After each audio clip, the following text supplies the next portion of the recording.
Hello दोस्तों, आज हम पढ़ने वाले हैं एलसीएम और एचसीएफ यानी लघुत्तम समापवर्तक और महत्तम समापवर्तक। इसमें हम जानेंगे लासा और मासा की परिभाषा और लासा मासा यानी एलसीएम और एचसीएफ ज्ञात करने के आसान तरीके। यहाँ पर मैंने एक सवाल भी लिखा हुआ है, जैसे दो संख्याओं का मासा कितना है, 13 है और उनका लासा जो है 1989 है। यदि उनमें से एक संख्या 117 है तो दूसरी संख्या क्या होगी, यहाँ पर विकल्प दिए गए हैं। इसी तरह के कुछ बहुत ही महत्वपूर्ण प्रश्नों के साथ हम इस वीडियो को शुरू करने वाले हैं। अगर आप बोर्ड परीक्षा की तैयारी कर रहे हैं तो ये वीडियो आप पूरा ज़रूर देखिएगा। इसके साथ साथ UP TET, C TET, super TET, UPSI, UPP, लेखपाल और अन्य सभी प्रतियोगी परीक्षाओं के लिए ये वीडियो बहुत ही महत्वपूर्ण होने वाला है। तो चलिए वीडियो को शुरू करते हैं। अगर आप चैनल पर नए हैं तो सब्सक्राइब जरूर करिएगा। हम सबसे पहले देख लेते हैं लघुत्तम समापवर्तक और इसकी परिभाषा। तो हम देख लेते हैं लघुत्तम समापवर्तक क्या हो जाएगा। लघुत्तम समापवर्तक इसमें क्या हो जाएगा, वह छोटी से छोटी संख्या जो दी गई संख्याओं से पूरी पूरी विभाजित हो जाए उन संख्याओं का लासा कहलाता है। इसे लघुत्तम समापवर्तक यानी लासा और अंग्रेजी में लोएस्ट कॉमन मल्टीपल यानी एलसीएम कहा जाता है। और अगर हम बात करें महत्तम समापवर्तक की, तो महत्तम समापवर्तक की परिभाषा देख लेते हैं। वह बड़ी से बड़ी संख्या जो दी गई संख्याओं को पूरा पूरा विभाजित कर दे उन संख्याओं का मासा कहलाता है। क्या कहलाता है? मासा। महत्तम समापवर्तक यानी मासा। और अंग्रेजी में क्या कहते हैं इसको? हाईएस्ट कॉमन फैक्टर यानी एचसीएफ कहा जाता है। क्या कहा जाता है? एचसीएफ। आप लघुत्तम समापवर्तक और महत्तम समापवर्तक की परिभाषा जान चुके हैं। आगे हम देख लेते हैं लघुत्तम। पहले हम देख लेते हैं लघुत्तम समापवर्तक ज्ञात करने की विधियां। तो इसमें जो पहली विधि है ये है गुणनखंड विधि। तो गुणनखंड विधि में क्या होगा? गुणनखंड विधि में दी गई संख्याओं के अभाज्य गुणनखंड ज्ञात कर लेते हैं तथा गुणनखंडों को घात से प्रदर्शित करते हैं। उसके बाद अधिकतम घात वाली संख्याओं का गुणा करते हैं, जैसे 12, 15 और यहाँ पर 24 का लासा हम निकाल कर देखने वाले हैं। तो यहाँ पर क्या हो जाएगा, हम पहले 12 का निकाल लेंगे, फिर 15 का और 24 का।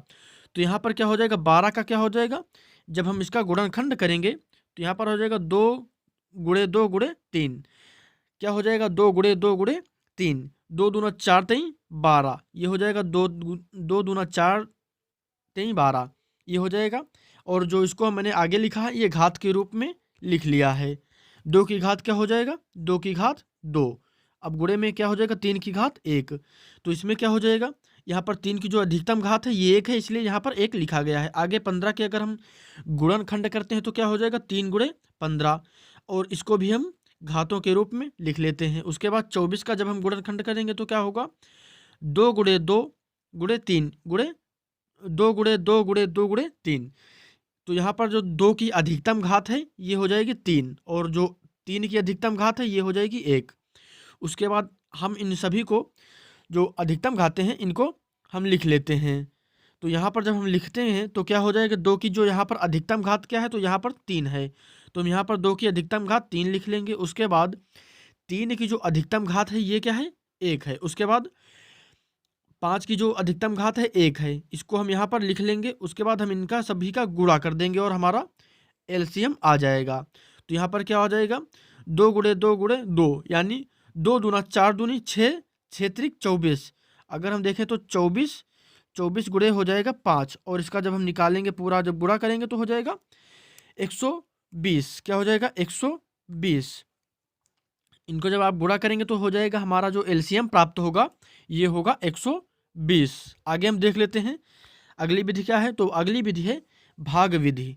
अब भाग विधि की हम अगर बात करें तो क्या होगा, भाग विधि में संख्याओं को उभयनिष्ठ अभाज्य भाजकों द्वारा विभाजित किया जाएगा, और इस क्रिया को तब तक दोहराते हैं जब तक शेषफल 1 ना हो जाए, और फिर इन अभाज्य भाजकों का गुणा कर देंगे। प्राप्त गुणनफल ही इसका एलसीएम होगा। क्या होगा, लघुत्तम समापवर्तक। आगे हम इसको जो भाग विधि से किस तरह से होगा, तो मैंने यहाँ पर वही संख्याएं ली हैं 12, 15 और 24। तो कैसे हो जाएगा, पहले हम 2 से इसको काटेंगे, 2 से इसको भाग देंगे। तो यहाँ पर जब 12 को 2 से जब काटेंगे 12 को तो क्या हो जाएगा, 6 आ जाएगा। 15 कटेगा नहीं तो सेम लिख देंगे। उसके बाद 24 को काटेंगे तो यहाँ पर 12 आ जाएगा। फिर हम 2 से काटेंगे तो यहाँ पर 6 का 3 हो जाएगा। 15 नहीं कटेगा तो ऐसे ही रखेंगे और 12 का क्या हो जाएगा, 6 हो जाएगा। फिर हम 2 से काटेंगे तो क्या हो जाएगा, 3 कटेगा नहीं, 15 कटेगा नहीं और 6 जब हम काटेंगे तो क्या हो जाएगा, 3 हो जाएगा। उसके बाद हम यहाँ से देख लेते हैं 3 से काटेंगे। 3 से काटेंगे जब हम 3 को, तो हम 3 से काटेंगे तो क्या हो जाएगा, 3 से पहले 3 को काटेंगे तो यहाँ पर 1 हो जाएगा। उसके बाद 15 को काटेंगे तो यहाँ पर 5 हो जाएगा। उसके बाद जब 3 को काटेंगे तो यहाँ पर 1 आ जाएगा। अब हम क्या करेंगे, 5 से काटेंगे। 5 से काटेंगे तो यहाँ पर शेषफल सभी में शून्य आ जा रहा है। तो हम जब शून्य आ गया है तो उसके बाद हम क्या करेंगे, जो ये यहाँ पर भाजक है इनको हम आपस में गुणा कर देंगे। जब हम इसका गुणा करते हैं तो क्या हो जाता है, 2 गुणे 2 गुणे 2 गुणे 3 गुणे 5, यानी 2 2 दूना 4 दूनी 8 त्रिक 24, 24 गुणे 5। तो हमारा जो एलसीएम है ये आ जाएगा 120। अब हम देख लेते हैं महत्तम समापवर्तक ज्ञात करने की विधि। तो यहाँ पर आप देख सकते हैं मासा। तो हम क्या करेंगे, पहले मासा जो ज्ञात करने की विधियां हैं, तो यहाँ पर मासा ज्ञात करने की विधि क्या है, गुणनखंड विधि और भाग विधि। इन दोनों विधियों से हम मासा ज्ञात करेंगे। तो चलिए देख लेते हैं। पहले हम देखते हैं गुणनखंड विधि क्या हो जाएगी, गुणनखंड विधि। इस विधि में क्या होगा, तो इस विधि में दी गई सभी संख्याओं का गुणनखंड करते हैं और जो संख्याएं सभी में सर्वनिष्ठ यानी कॉमन हो उन संख्याओं का गुणा करते हैं। हम उसमें सभी जो संख्याएं होती थी और जो अधिकतम घात वाली संख्याएं होती थी उसमें लघुत्तम समापवर्तक में गुणा करते थे, लेकिन यहाँ पर हमें मासा में सर्वनिष्ठ संख्याएं होंगी सभी में, उनका गुणा करना है। उन्हीं संख्याओं का गुणा करेंगे जो कॉमन होंगी। आगे देख लेते हैं। तो यहाँ पर हम पहले निकाल लेते हैं मासा। तो यहाँ पर अगर हम मासा निकालते हैं गुणनखंड विधि से तो क्या निकलेगा, इसको हम देख लेते हैं। तो यहाँ पर आप देख सकते हैं। तो यहाँ पर हम क्या करेंगे, 6 और 8 का मासा निकालेंगे। तो हम जब 6 का गुणा करेंगे तो अभाज्य गुणनखंड करेंगे तो क्या होगा, 2 गुणे 3 क्या हो जाएगा, 2 गुणे 3। और हम जब 8 का करेंगे तो क्या हो जाएगा, 2 गुणे 2 गुणे 2, 2 दूना 4 दूनी 8। अब हम इसमें अगर देखें तो इसमें कॉमन क्या है, इसमें भी कॉमन 2 है और इसमें दोनों में कॉमन क्या है, 2 है। उभयनिष्ठ क्या है, तो इन दोनों में कॉमन हो जाएगा 2, तो 2 हमारा मासा हो जाएगा। अब हम देख लेते हैं भाग विधि से मासा जो है, भाग विधि से मासा की अगर हम भाग विधि की बात करें तो इसमें क्या हो जाएगा, इस विधि में दी गई संख्याओं में से सबसे छोटी संख्या से उससे बड़ी संख्या में भाग दिया जाता है। उसके बाद बचे हुए शेषफल से भाजक में भाग दिया जाता है और यह प्रक्रिया तब तक करेंगे जब तक शेषफल शून्य ना हो जाए और अंतिम भाजक ही संख्याओं का मासा होगा। यदि 3 संख्याएं दी हैं तो प्राप्त मासा से तीसरी संख्या के साथ यही प्रक्रिया करेंगे। हम आगे अब देख लेते हैं। तो क्या हो जाएगा, जैसे यहाँ पर आप देख रहे हैं मासा भाग विधि से हम पहले 6 और 8 का ही निकाल लेते हैं। तो ये क्या करेंगे, यहाँ पर छोटी संख्या क्या है 6 और जो बड़ी संख्या है ये है 8। तो यहाँ पर अगर हम भाग देते हैं 6 से 8 को तो क्या हो जाएगा, 6 कम 6, हमारा शेषफल क्या बचा 2। अब हम 2 को 2 से हम भाग देंगे 6 में तो यहाँ पर 6 आ जाएगा और 3 बार में जाएगा और ये पूरा कट जाएगा। तो हमारा जो अंतिम अंक जो बच रहा है तो वही हमारा हो जाएगा मासा, अंतिम हमारा मासा हो जाएगा भाजक। यहाँ पर आप देख सकते हैं क्या हो जाएगा, जो अंतिम भाजक है, अंतिम भाजक ही संख्याओं का मासा होगा। यदि 3 संख्याएं दी गई हैं तो प्राप्त मासा से तीसरी संख्या के साथ यही प्रक्रिया करेंगे। तो यहाँ पर जो अंतिम भाजक है ये है 2 और यही हमारा मासा हो जाएगा। आगे हम देख लेते हैं। तो यहाँ पर आप देख सकते हैं कुछ बहुत ही महत्वपूर्ण सूत्र दिए गए हैं लघुत्तम समापवर्तक और महत्तम समापवर्तक से संबंधित। इन सूत्रों को आप चाहें तो नोट कर लें। ये जो सूत्र हैं ये हर जगह पर आपको काम आएंगे। तो यहाँ पर हम देख लेते हैं। पहली संख्या जो पहला सूत्र क्या है, पहली संख्या गुणे दूसरी संख्या बराबर लासा गुणे मासा। और इन सभी सूत्रों का प्रयोग हम अभी आगे जो सवाल आने वाले हैं उनमें आपको दिखाने वाले हैं। तो आगे देख लेते हैं, दो संख्याओं का गुणनफल बराबर क्या होगा, लासा गुणे मासा। और अगर पूछा जाता है भिन्नों का मासा तो क्या होगा, ऐसे प्रश्नों में क्या हम करेंगे, पहले अंशों का मासा गुणे हर का मासा, हर का लासा। यहाँ पर क्या होगा, भिन्नों का अगर मासा पूछा जाता है तो अंशों का मासा हो जाएगा और हर का लासा। अगर भिन्नों का लासा पूछा जाता है तो अंश का लासा हो जाएगा। यानी जिसका पूछा जाएगा लासा या मासा, भिन्न में अगर जो पूछा जाए वो अंश का ऊपर रहेगा, यानी लासा है तो ऊपर लासा रहेगा, अगर मासा है तो ऊपर मासा रहेगा अंश में। आगे देख लेते हैं सभी ये जो सूत्र दिए गए हैं, आप चाहे तो स्क्रीनशॉट ले सकते हैं। आगे देख लेते हैं, यहाँ पर जो पहला प्रश्न दिया गया है लासा मासा से संबंधित, तो किस तरह के प्रश्न आते हैं इनको हम आगे देख लेते हैं। तो पहला जो प्रश्न है क्या है, कपड़े के 3 थानों में क्रमशः 125 मीटर, 220 मीटर और 275 मीटर कपड़ा है। बड़ी से बड़ी नाप का वह फीता बताइए जो तीनों थानों के कपड़ों को पूरा पूरा नाप सके। तो यहाँ पर क्या हो जाएगा, हम इसको हल कर लेते हैं। तो यहाँ पर जो दिए गए हैं, पहले हम माप लिख लेंगे, 125 मीटर, 220 मीटर और 275 मीटर। तो यहाँ पर हम क्या करेंगे, इनका गुणनखंड कर लेंगे।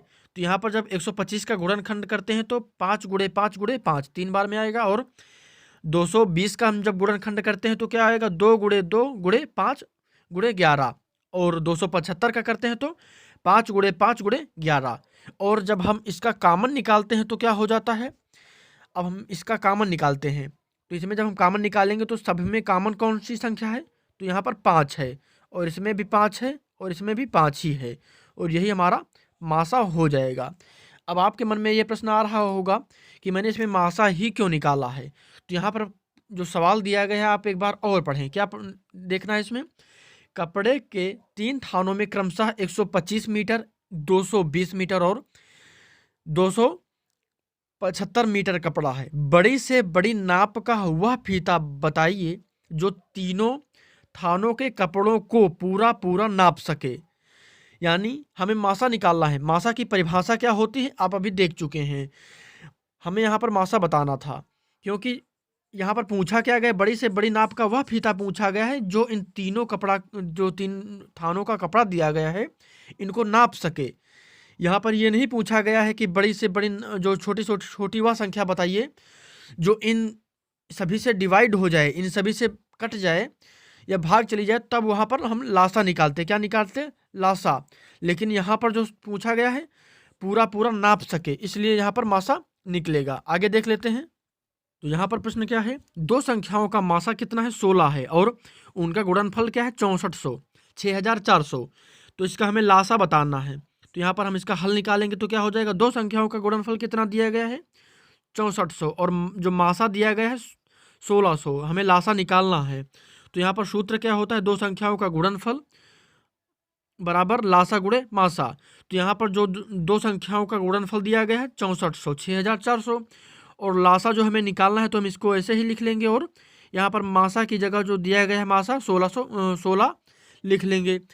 जब हम 16 को इधर पक्षांतर करेंगे, इधर ट्रांसफर करेंगे तो क्या हो जाएगा, 6400, 6400 बटे 16 बराबर लासा। अब जब हम इसको भाग देंगे 16 चौको 64, 4 बार जाएगा, और जो 2 जीरो दिए गए हैं ये लिख दिए जाएंगे, तो यही हमारा लासा हो जाएगा। इस तरह से आप आसानी से निकाल सकते हैं। आगे देख लेते हैं, तो यहाँ पर आप देख सकते हैं जो प्रश्न दिया गया है, दो संख्याओं का मासा है 13 और उनका लासा क्या है 1989। यदि उनमें से एक संख्या 117 है तो दूसरी संख्या क्या होगी। यहाँ पर विकल्प दिए गए हैं 224, 234, 221 या फिर 225। तो यहाँ पर इसको हम हल करेंगे। किस तरह से आप हल कर सकते हैं आसानी से, तो यहाँ पर आप देख सकते हैं यहाँ पर किस सूत्र का प्रयोग किया गया है। यहाँ पर पहले जो संख्याएं दी गई हैं उनको हम लिख लेते हैं। मासा क्या है 13, लासा कितना दिया गया है 1989, और पहली जो संख्या है ये है 117। हमें दूसरी संख्या निकालनी है, तो इसके लिए सूत्र क्या होता है, पहली संख्या गुणे दूसरी संख्या बराबर लासा गुणे मासा।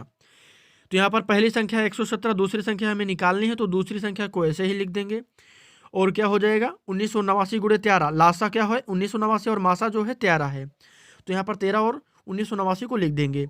उसके बाद जो दूसरी संख्या है हम इसके जो 117 है इसको इधर गुणे में है और जो इधर भेजेंगे तो क्या हो जाएगा, बटे में चली जाएगी।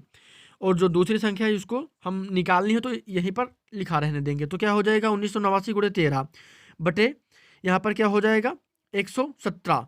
ठीक है, आगे हम देखते हैं। तो यहाँ पर क्या हो जाएगा, जब हम इसको काटेंगे तो यहाँ पर आ जाएगा 13 से जब हम काटेंगे इसको तो ये 9 बार में कट जाएगी। यहाँ पर 117 होगा, तो यहाँ पर 117 में जब हम 13 से काटेंगे 13 9 भैया 117, तो यहाँ पर क्या हो जाएगा 1989 गुणे 9, 1989 बटे 9 हो जाएगा। यहाँ पर 1989 बटे 9 हो जाएगा। क्या हो जाएगा 1989 बटे 9 हो जाएगा। अब हम जब इसको भाग देंगे तो आप कितना आएगा 221। आप चाहे तो भाग करके भी देख सकते हैं। तो यहाँ पर भाग देंगे तो क्या कैसे भाग देंगे, 19 है अगर 9 से भाग देंगे तो 2 बार में पहले जाएगा, यहाँ पर हो जाएगा 18, 18 यहाँ से एक बचेगा तो ये हो जाएगा 18, और जो फिर से हम 2 बार में भाग देंगे 18 और लास्ट में बचेगा 9, अब 9 एक कम हो जाएगा 9, ये हो जाएगा 221। यही हमारा दूसरी संख्या निकल आएगी और यही हमारा उत्तर हो जाएगा।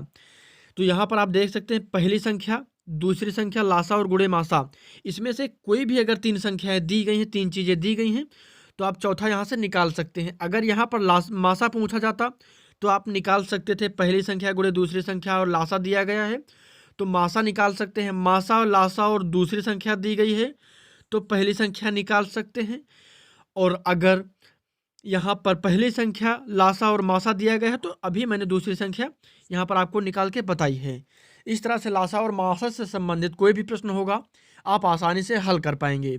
तो ये वीडियो आपको कैसा लगा कमेंट करिएगा और इस वीडियो को ज़्यादा से ज़्यादा शेयर करिएगा। अगर आपने अभी तक चैनल को सब्सक्राइब नहीं किया है तो चैनल को सब्सक्राइब जरूर करिएगा और वीडियो अगर अच्छा लगा हो तो लाइक ज़रूर करें।